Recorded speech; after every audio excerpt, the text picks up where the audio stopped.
kalau ada orang tidak cocok dengan pendapatnya, dianggap sesat.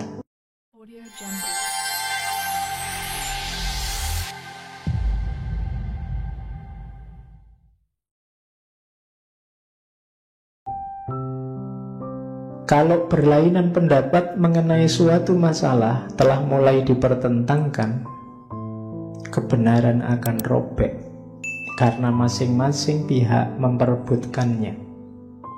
Dan apabila pertengkaran dilanjutkan, maka berpindahlah pandangan dari masalah kepada orangnya. Akan ada konflik orang ke orang, bukan lagi masalah-masalah. Akhirnya timbullah permusuhan, dan soal yang dibicarakan jadi terbengkalai sebab masing-masing mengakui bahwa dirinya lah yang benar. Yang kuat ialah kebenaran. Inilah puncak dari keadilan. Yang benar ialah kekuasaan. Inilah puncak dari kelaliman. Sebab selanjutnya ialah aku benar sebab aku kuat. Jadi katanya Hamka, hati-hati kalau ada konflik ya. Konflik yang berlebihan justru akan menggeser kita dari kebenaran. Kenapa? Karena kita akan nyari argumen yang penting menang tadi. Pada akhirnya terus geser ke orang. Geser ke orang itu gimana caranya aku menaklukkan dia, bukan gimana caranya aku menemukan kebenaran. Begitu geser ke orang, logikanya berarti apa? Bukan lagi kebenaran, tapi siapa yang lebih kuat. Jadi aku kuat maka aku benar. Harusnya kan aku benar maka aku kuat. Yang kuat ialah kebenaran. Awalnya orang nyari kebenaran itu kan, aku nyari kebenaran biar kuat. Tapi begitu konflik, lama-lama logikanya dibalik. Aku kuat maka aku benar. Siapa yang kuat dia yang menang. Nah, itu dari Hamka tentang kalau ada konflik hati-hati. Karena kadang-kadang kebenarannya justru robek, diperebutkan. Bayangannya kayak kertas itu diperebutkan jadinya robek. Akhirnya orang geser dari substansi permasalahannya. Yang terjadi menang-menangan, ingin saling menaklukkan. Sehingga logikanya kemudian siapa yang menang, dia yang benar. Ini yang harus kita cermati. Jangan sampai kita jatuh dalam situasi itu. Pada akhirnya kita akan justru kehilangan kebenaran. Kalau kita ingin mencari kebenaran, hendaklah kita mengenal batas pikiran kita. Orang yang tidak pandai membatasi diri selalu berjumpa dengan kesalahan-kesalahan yang mencolok. Mengetahui tidak tahu atau belum tahu dalam hal yang tidak atau belum kita ketahui adalah yang pertama kita jumpai. Mengakui kebenaran pertama itu adalah pintu gerbang untuk mendapat kebenaran selanjutnya. Jadi kalau kita mencari kebenaran, sadari keterbatasanmu dulu. Sadari hal-hal yang kamu tidak mampu dulu. Kuncinya di situ.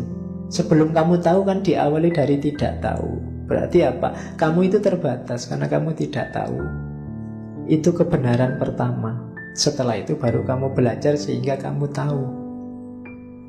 Kalau kamu ingin bebas, syaratnya apa? Ketahuilah di mana kamu terbatas. Karena kalau kamu tidak ngerti batasmu, ya kamu tidak tahu kamu itu sudah bebas apa belum. Untuk bisa bebas kan kamu harus tahu batas-batasmu selama ini apa. Terus kamu meluaskan batasmu sehingga kamu bebas. Tapi kalau kamu tidak ngerti batasmu, ya kamu tidak bisa bebas. Nah, itu nasihat selanjutnya dari Hamka. Ada nasihat lagi. Ini untuk yang kritis-kritis, yang pinter-pinter. Orang Islam di zaman modern selalu menganjurkan ijtihad. Dan ijtihad adalah hasil dari kemerdekaan berpikir. Tetapi kerap kali kejadian orang yang telah mengeluarkan pendapat dan kebebasan pikirannya amat fanatik mempertahankan pendapat itu dan memaksa supaya pikiran orang lain sejalan dengan pikirannya. Kadang-kadang kalau orang mengeluarkan pendapat yang berlainan dengan pendapatnya, orang itu dianggap lawan atau musuhnya. Ijtihad kritis iya. Cuma kadang-kadang kita yang pinter-pinter, mereka yang pinter-pinter, yang berijtihad karena memang makomnya sudah tinggi, yang kritis karena memang level pengetahuannya tinggi, sering-sering justru terjebak, kemudian jadi fanatik pada pendapatnya sendiri. Padahal ijtihad itu kan pendapatnya sendiri semula. Pendapatku sifatnya subjektif, miliknya si mujtahid. Tapi kemudian dia merasa orang harus ikut pendapatku, terus jadi fanatik. Kalau ada orang tidak cocok dengan pendapatnya, dianggap sesat, dianggap dia musuh, dianggap dia, oh kamu tidak modern, oh kamu kolot. Saya ini orang modern loh, pikiran yang benar ini. Janjane dia ya melu kolot, karena dia tidak mau dibantah. Yang benar harus ini. Nah, itu dikritik oleh Hamka. Iya, kamu sudah bagus berijtihad. Ijtihad itu kan kalau benar pahalanya 2, kalau salah pahalanya 1. Cuma kelirunya sering-sering begitu dia berfatwa berijtihad, orang lain diharuskan ikut pendapatnya itu. Nah, kekeliruannya di situ, dan yang beda dianggap musuhnya. Harus diluruskan lagi karena dia berijtihad sesuai ilmunya, mungkin ya orang lain, mujtahid yang lain berijtihad di level ilmunya juga, tidak masalah, tidak harus dipaksa sama. Wong itu sama-sama derajatnya ijtihad. Oke, terakhir, dalam menempuh perjalanan hidup, janganlah mencoba saja jangan, menjaga jarak dari Tuhan, menjauh dari Tuhan. Sebab kendali yang sebenarnya terpegang di tangannya, karena pasti Allah yang ngatur segalanya. Betapapun kita memegang kemudi bahtera menuju pelabuhan yang dicita-citakan, namun yang menentukan arah angin ialah Dia. Memegang kemudi itu, kita punya alat namanya pikiran, kita punya fasilitas-fasilitas di dunia ini, itu kayak memegang kemudi. Tapi jangan lupa yang menguasai arah angin adalah Allah. Sebelum sampai ke tempat perhentian, jangan lekas puas dan gembira jika nasib selamat, tetapi bersyukurlah. Kayak kita ini kan belum sampai final, jangan puas dulu, jangan gembira dulu. Perjalanan masih panjang, tapi kita syukuri saja tahap demi tahap kehidupan kita. Alhamdulillah kita masih diberi kesempatan untuk sadar, diberi kesempatan untuk nambah ilmu. Bersyukur terus. Dan jika angin ribut mengguncang bahtera sehingga seakan-akan tiang akan patah, janganlah terguncang jiwamu, sebab sesudah angin ribut itu alam akan terang kembali. Sebab itu hendaklah sabar. Ada kesulitan, ada masalah, sabarlah. Masalah pasti akan berlalu.